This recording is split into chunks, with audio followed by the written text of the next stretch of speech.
While these serious steps were under discussion, there occurred in the town an incident so terrible and inexplicable that for a time little else was mentioned for miles around.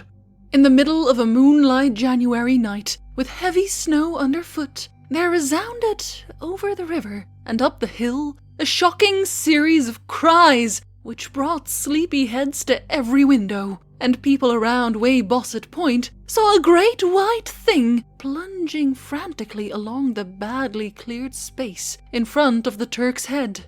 There was a baying of dogs in the distance, but this subsided as soon as the clamor of the awakened town became audible. Parties of men with lanterns and muskets hurried out to see what was happening, but nothing rewarded their search. The next morning, however, a giant, muscular body, stark naked, was found on the jams of ice around the southern piers of the Great Bridge, where the long dock stretched out beside Abbott's Distill House, and the identity of this object became a theme for endless speculation and whispering.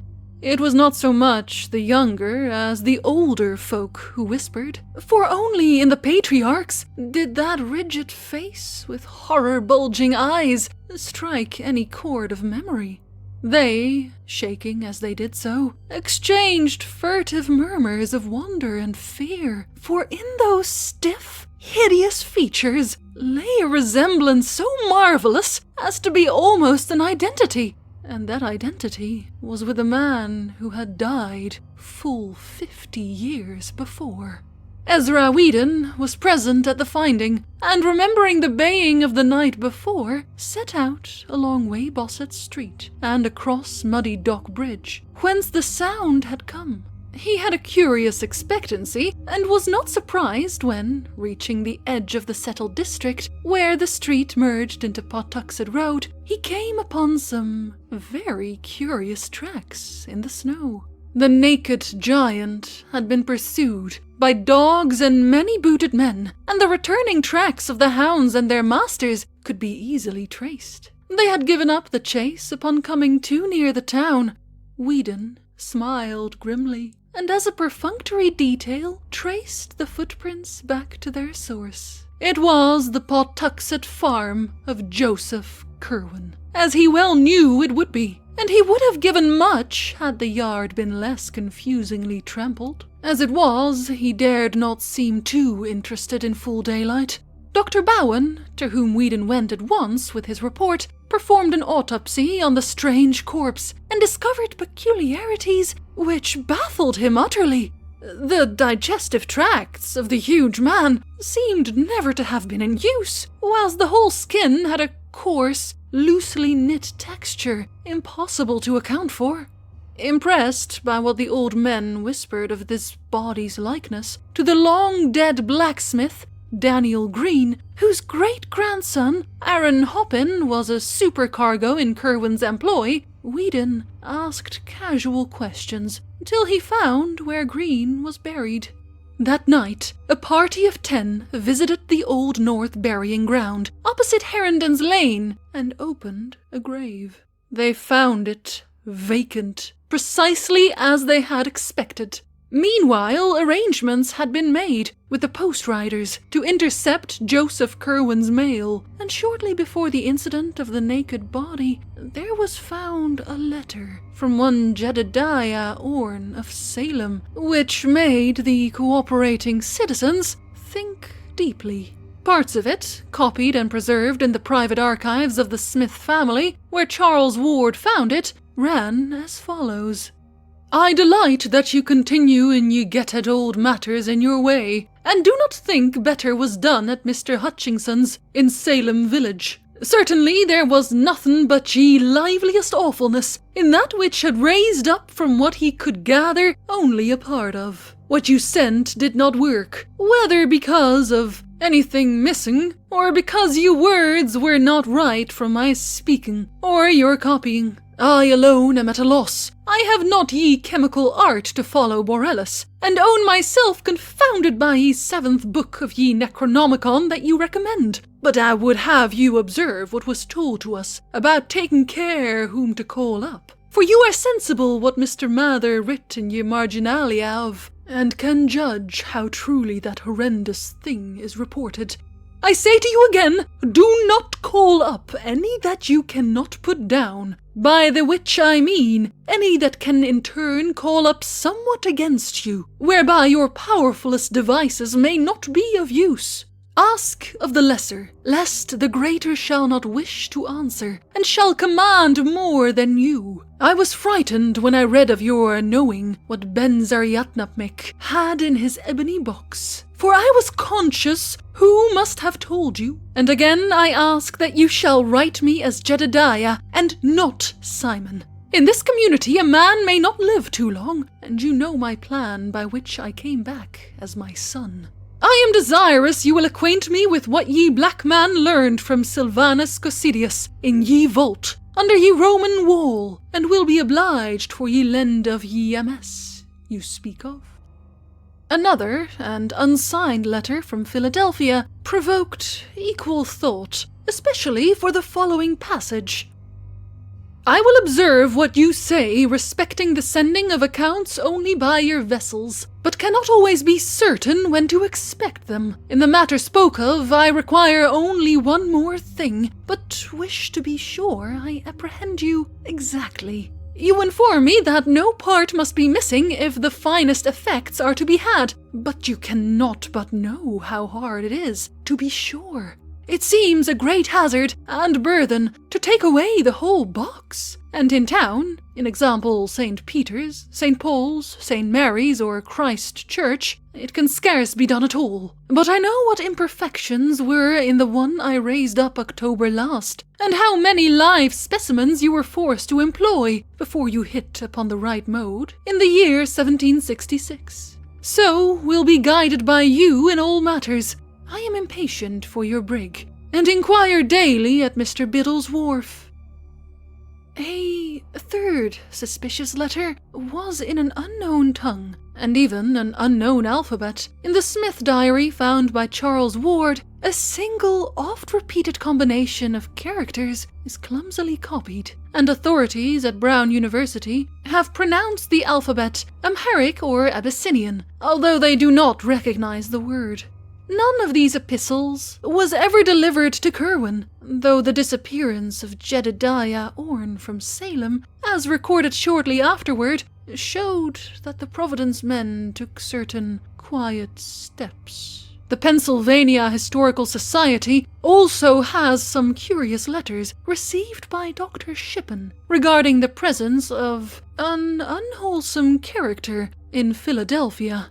But more decisive steps were in the air, and it is in the secret assemblages of sworn and tested sailors and faithful old privateersmen in the brown warehouses by night that we must look for the main fruits of Whedon's disclosures. Slowly and surely, a plan of campaign was under development which would leave no trace of Joseph Curwen's noxious mysteries.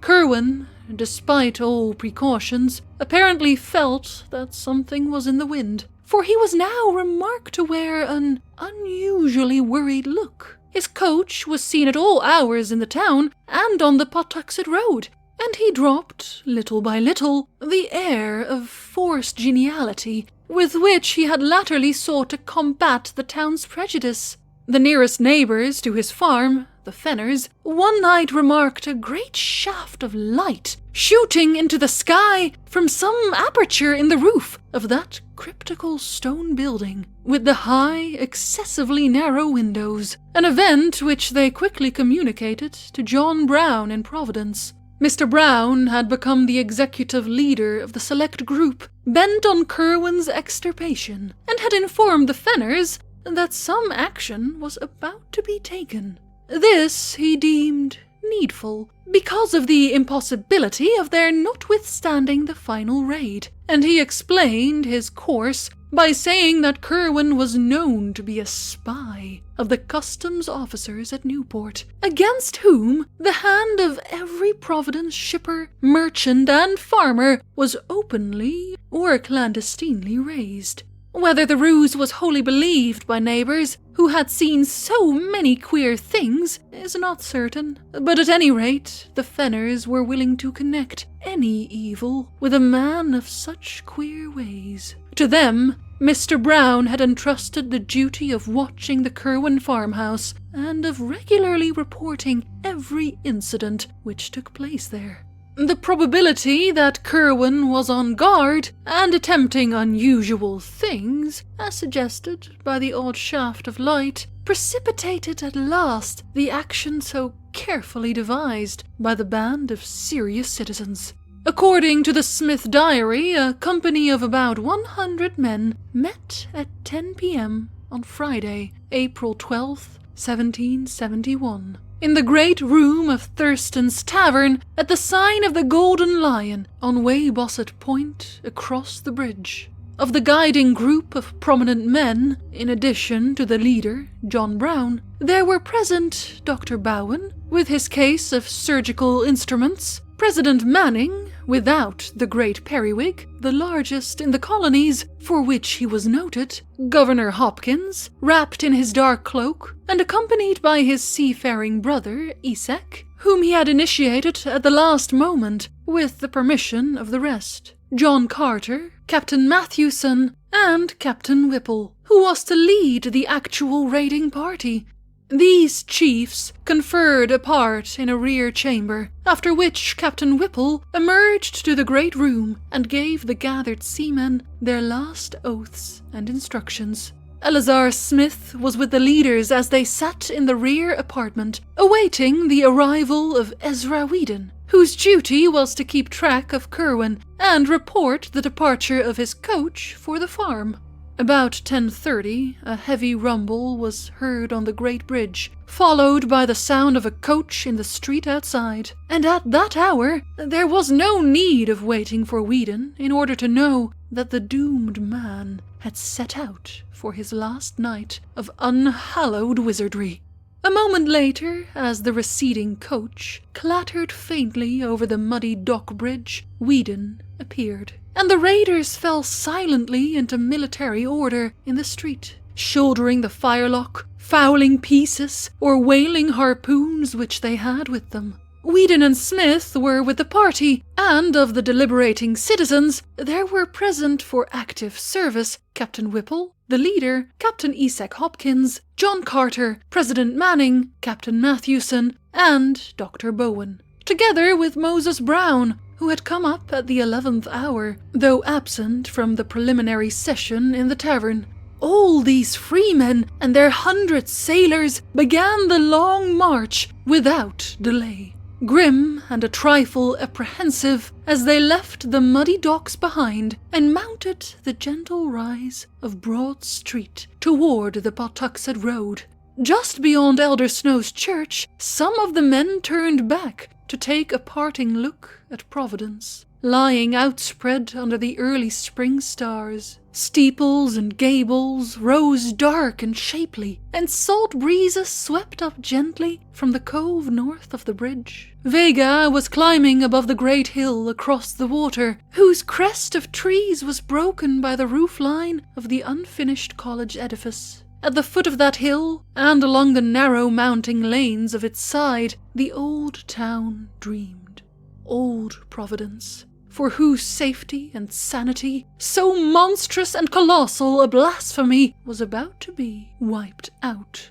An hour and a quarter later, the raiders arrived, as previously agreed, at the Fenner farmhouse, where they heard a final report on their intended victim. He had reached his farm over half an hour before, and the strange light had soon afterward shot once into the sky, but there were no lights in any visible windows.